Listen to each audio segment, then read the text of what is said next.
There was a guy, Hiloni, he was fine, working in the Israeli television station. And to supplement his income, he was a maitre d' in a wedding hall at night. And you know, they have the custom to bring out the cake, and they put sparklers on the cake.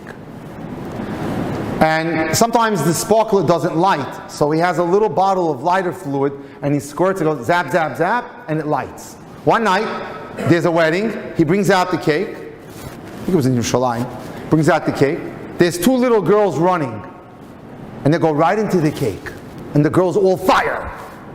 She's burning alive. People are just paralyzed. The photographer was a smart guy, he grabs a tablecloth, he rolls the girl up. But by the end, she had third-degree burns. And the man who's telling the story, my father was an officer in Tzahal.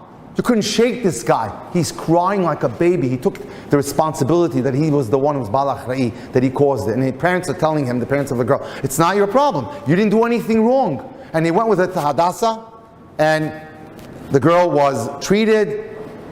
That got this guy started on becoming more frum and more religious. And they lost touch. The girl was sent to a special burn hospital in Paris to take care of her problems.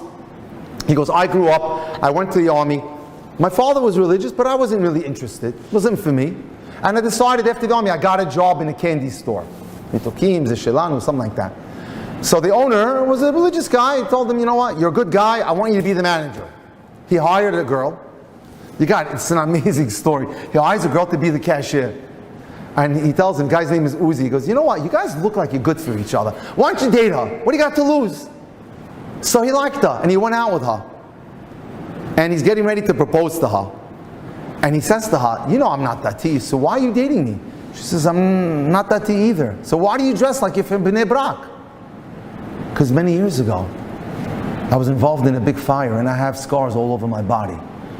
The guy's in shock. Did it happen in Sasson V'Simcha Hall? Yeah. My father was the maitre d' who wheeled out the cake. You probably don't ever want to speak to me ever again. No. She says, it must be from Shamayim that we should meet. She says, can we go and say hello to your father? And they went and said hello to him. He was crying like a baby. And they ended up getting married. And they lived with her parents. And after a year, he said, you know what, honey, we should get our own place. Because I feel bad, we're taking advantage. And she says, not a problem. After I was treated, there was a lawsuit. 5 million shekels. My parents bought me a 4-bedroom apartment on King George. And they moved right in. The way Hashem runs the world is absolutely amazing. Look how that just happened to be.